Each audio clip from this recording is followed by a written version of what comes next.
From South Florida, this is Headliners, only on CBS News Miami. Hello, everyone, and welcome to Headliners. I'm Elliot Rodriguez. Good to have you. The assassination attempt on former President Donald Trump is something the country is still trying to understand.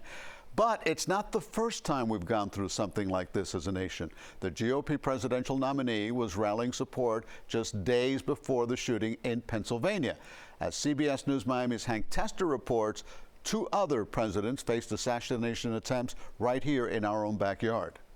February 15th, 1933, Miami, a presidential assassination attempt. Franklin Delano Roosevelt had just been elected President of the United States. Not yet in office, Roosevelt had agreed to give a speech in Miami's Bayfront Park. As described by the newspapers of the day, a deranged unemployed bricklayer named Giuseppe Zangara, packing a pistol, shouts, "Too many people are starving," and fires at Roosevelt, sitting in the back of his open touring car. If you give me a chance. I said give me a chance, I should again. Would you shoot me? You're the president. Roosevelt escapes injury. The mayor of Chicago, Anton Cermak, suffers a serious stomach wound. Zangara is arrested, indicted, immediately tried in the Dade County Courthouse. Justice is swift. He's sentenced to 80 years in prison for the attempted murder of Mayor Cermak. But when the mayor dies, Zangara is quickly retried on murder charges and sentenced to death. Zangara was electrocuted on March 20th, 1933, just weeks after his attempt to kill the future president. The President of the United States. And years later, 1963, just before he was assassinated in Dallas, Miami police investigated a threat to shoot John Kennedy, the president, from a window in a high building. The Miami police had a prime suspect, but according to news reports, could not bring a case. Hank Tester, CBS News, Miami. And now to the latest on the fallout of the Copa America chaos at Hard Rock Stadium. Some fans who paid a pretty penny for their tickets were told to stay out. This after fans rushed the gates and overwhelmed security. CBS News Miami's Joe Gorcho has more on how soccer fans are still rattled by what happened. Today I had a chance to speak and meet with some people that never imagined coming to Hard Rock Stadium and being pushed and shoved inside to watch a championship-level football match.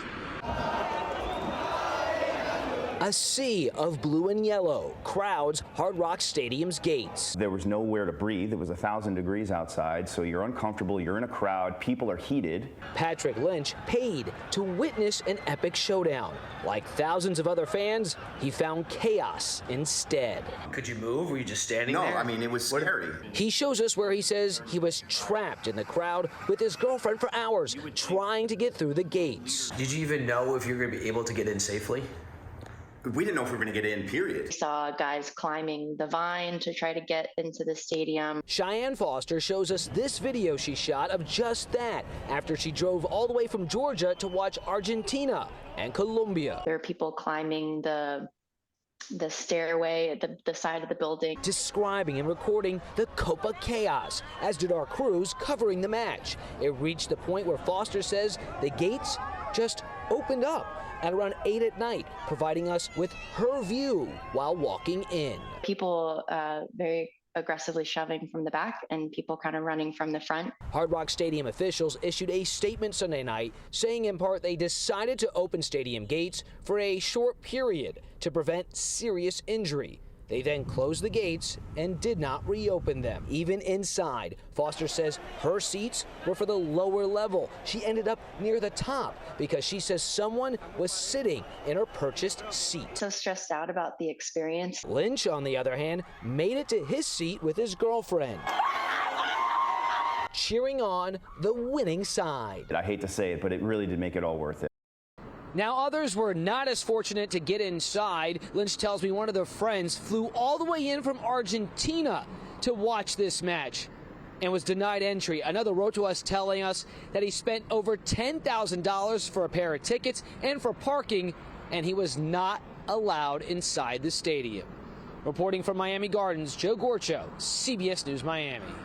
What an ordeal. Well, school's out, but safety is always top of mind. Miami-Dade Schools police gathered for a safety training drill ahead of the new school year. The drills help officers prepare for worst-case scenarios like an active shooter situation or mass casualty. CBS News Miami's Maribel Rodriguez has a closer look.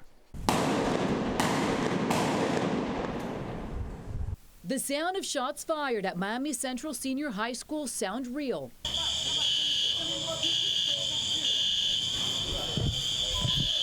Police officers with guns drawn running into the school.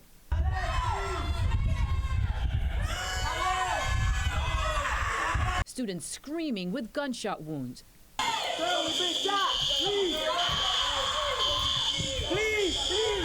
What could be a real-life scenario is only a drill, one that will help law enforcement in the case of an active shooter on a school campus. This drill, what it does is basically, if you saw, it was very chaotic. For the people responding, it doesn't seem that way. They all have their role. They understand what they have to do. This all in coordination with Miami-Dade Schools Police, Miami-Dade Police, City of Miami Police, and Miami-Dade Fire Rescue, all working together with the same mission in mind. The first priority is to stop the killing, which is basically take the threat out as soon as possible. The second priority is to stop the dying, which basically is treat the wounded immediately, immediate first aid care at the school site. And third, secure a safe passageway to be able to extract and take the injured victim to the nearest facility. Chief Ivan Silva says that they have been studying school shootings since Columbine and are now putting into practice what they've learned. Officers, the moment they arrive, whoever's there first is to engage that threat immediately. That's the difference between learning from our past incidents to what we do today. Aside from viewing their level of coordination and level of preparedness in the event of an emergency, another critical test. It's also testing our communication systems and our alerts so that we respond quickly to them. And that is a critical piece, communication to parents in the event of an emergency, because that is the key. If something happens, we must make sure that parents are aware, that they understand what we're doing, that we're on top of the situation. And they also went over their family reunification plan to make sure in case of an emergency, they know exactly where the parents will go to get immediate information and safely reunite with their children. Maribel Rodriguez, CBS News, Miami. When we come back, it's no secret that South Florida summers are scorching, but is it only getting worse? We take a deep dive into what's causing the rise in temperatures next. From South Florida, this is Headliners, only on CBS News Miami. Welcome back. I'm Elliot Rodriguez. More than 40 families in a Miami Beach apartment building are being forced out of their homes. With less than 2 months to find affordable housing, many of these tenants, including elderly residents, are scrambling for solutions. As CBS News Miami's Yvonne Taylor reports, they're about to meet with attorneys to explore all their options. Legal Services of Miami and the tenants decided to meet here at the Miami Beach Library, but it is really a race against time. We reach out to an expert seeking answers for their questions. Through this letter posted on our doors, we were notified that by the end of next month, we have to be out of our home, said Barbara Lavie. She is one of 42 families paying low rent at the Riviera Apartments in Miami Beach, a prime location building. Across the street, a similar structure, it's now a hotel. These families have to be out of their units by the end of August. We just don't know where to go. We have called places, but the rent is extremely high. All of them received this letter dated July 2nd from the law firm Roth & Skoll on behalf of the landlord of the building, which they never mentioned by name. It says, because the landlord values your tenancy, even though your lease only requires a 30-day notice for terminating your month-to-month tenancy, the landlord has decided to give you a full 2 months. Accordingly, your lease is hereby terminated effective August 31st, 2024. Should you fail to vacate the premises by this date, the landlord reserves the right to file an eviction lawsuit and obtain a final judgment of eviction to remove you from the premises. But they don't say nothing before to that time. Everybody needs to move, that's it. We see these things all the time. Fausto Rosales is the real estate attorney who tells me the law changed in Florida since the pandemic. Through an executive order, Governor Ron DeSantis established that month-to-month tenants only need to be notified 30 days before vacating, not 60 days as it used to be. What options, if so, do these families have? In this situation, the tenants have all the rights to be able to speak to the landlord and try to come to some type of resolution. Maybe if the tenants were to approach the landlord and advise them that they need a larger incentive, maybe that would give enough incentive to the landlord to be able to work with the families. And that is exactly what some of these families are asking for now. We understand the redevelopment this area is going through, but we just asking for a little compassion, a little bit more time. What would be the ideal time? The ideal time will be from 3 to 6 months. And we reach out to the law firm representing the landlord. Someone told me that a person would call me back. I am still waiting for that response. Meanwhile, the city of Miami Beach has told me that this is a private matter. They don't get involved, but what they did is that they breached an encounter between attorneys and the tenants. But the reality is that the clock is ticking for these families. We are in Miami Beach. Ivan Taylor, CBS News, Miami. Well, one step outdoors, and there is no question it is hot outside. A lot of people have been talking about it. We're just under a month into the summer, and South Florida is really feeling the heat. But is it hotter this year, or is it just our imagination? CBS News Miami's Tanya Francois spoke to one of our experts to get an answer. A heat advisory today, another one expected tomorrow. We hit 92, which is hotter than the average. Yeah, if you find yourself saying it's hotter than normal, you are not wrong.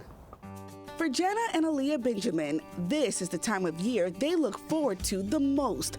But they say this year feels just a little different. When I was younger, I used to be able to go outside and have fun with my family without really worrying about that. But now that I'm older, it's a little hotter. They like being outside for as long as they can. Lately, that's not been that long. Sometimes it's so hot that I have to go back inside after 1 or 2 rounds to go fill up my water bottle. And it takes out of the fun a lot. But when it's really hot, I feel sweaty and uncomfortable. The Benjamin sisters aren't alone. Tourists and dog walkers are also feeling the heat. Listen, I remember last time we were still complaining about the heat, but it is muggier, it's closer, definitely feels hot for sure. I think every year is horribly hot.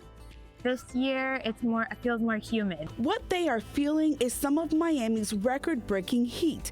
2023 saw the warmest summer ever. In fact, 3 of the hottest years on record all happened within the last 5 years. CBS Miami meteorologist Cindy Pressler explains. I think it's all about perception.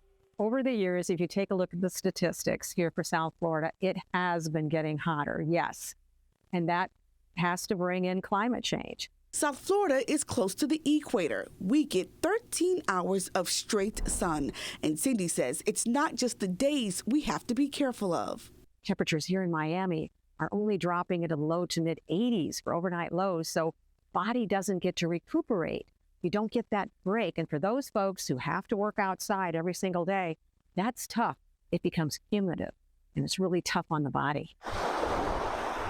Cindy says what's happening isn't because of the sun, it's because of the planet, and it's up to us to protect ourselves from the heat, the sun, and its UV rays. For now, the Benjamin sisters, they say they have a plan, beginning with long sleeves and pants. I always stay hydrated because when you're out in the sun, it's very hard to not go without a water bottle, especially in this type of heat.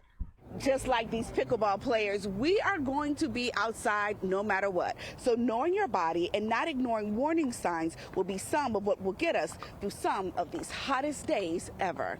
At Tamiami Park, Tanya Francois, CBS News, Miami.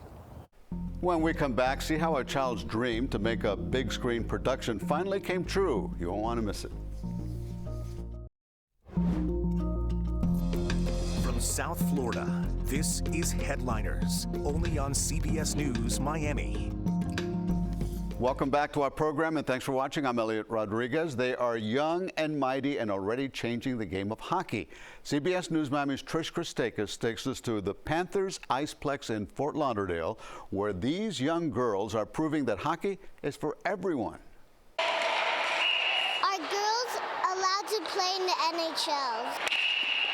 I want to be the first girl in the NHL because I love hockey, and my dad was a goalie. The growth of women's hockey has skyrocketed recently. What was once only co-ed teams for girls to play on has now garnered enough interest for an all-girls camp to form. I played co-ed most of my life, and this is my first year that I'm lucky enough to be with these girls. Frankie Zito, daughter of Panthers general manager Bill Zito, has been playing and watching hockey her whole life, mostly with guys, until now. Now she says there's even travel teams that she can finally play on. It's a different attitude, really playing with co-ed and then just playing all girls. It's like a sisterly bond. I mean, like we hang out, you know, the locker room's always a party, you know, someone's always got the aux with good music. Their coach, Priscilla Provenzano, has been playing since she was this little. And witnessing this growth is really like a childhood dream coming true. As a young girl, I always wanted to be a hockey player, but my mom, you know, wasn't the norm back then. Coach Provenzano says having an atmosphere where these young girls can bond with their teammates is so important. It's not just hockey that's bringing them together. It's like the camaraderie. They're friends now. They get to talk about girl things. They don't feel out of place. So it doesn't matter the age. Super fun because you get to score on and play like games. Well, not like the video games, but you get to score on the goalies, and that's my favorite part of hockey. These girls are learning and growing in a sport that is giving them back so much. I hope that a lot of these girls here make it far, and I know they will. A lot of these girls I play with are fantastic hockey players, and they could beat a guy out in 20 minutes. But I hope that they're able to play in a world where there's no discrimination, there's no, you know, oh, she's a girl, she can't play. I hope they're able to play in a world where she's a good hockey player. At the Panthers Ice Den, Trish Christakis, CBS News, Miami. Very impressive. Now, we all know that Make-A-Wish is known for changing lives of children with serious illnesses. It typically involves a trip or special meet and greet. But this week's wish at Joe DiMaggio Children's Hospital was a little bit different. CBS News Miami photojournalist Adam Spunt shows us the magic in action. What is it? You're 2/3 titanium now, Dad. Your body's, it's like though your body's mostly metal, like you're 100% American made. Why did I set people? Action. Jackson, I'm so happy to see you. But how? You know, this wish he has through the Make-A-Wish is to make his own movie, because he just loves making movies, and he's interested in the directing, producing, and acting. Well, when I wasn't born normally. I didn't cry, I didn't breathe.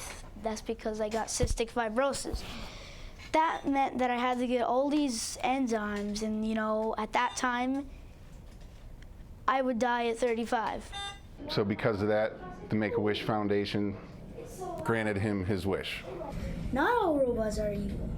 About a 12-page script, so we think it's going to be in the 9 to 11-minute range, the final film. So I grew up wanting to make movies too, and when Make-A-Wish called me and said, hey, we have this awesome boy, he's super creative, and his wish is to make a movie, would you guys like to be involved? Of course, we jumped on it. All right, and then, you ready? Quiet on set, baby. I wanted to make a movie because, you know, I'm one of those people that, like, I can't wait too long. I want it, and, like, you know, I can't wait 20 years to try making movies myself. You're like, it's just metal. You're a metal guy. So the Make-A-Wish experience is something everybody gets involved in. It's something to look forward to. It's positive, and it is absolutely necessary for kids who live a life where there's always something medical kind of hanging over their heads. Okay, well, I think we nailed that. Yeah. And thank you so much for joining us in this half hour on Headliners. As always, keep it right here to CBS News Miami for up-to-the-minute breaking news and weather 24 hours a day. Don't forget, make it a great day.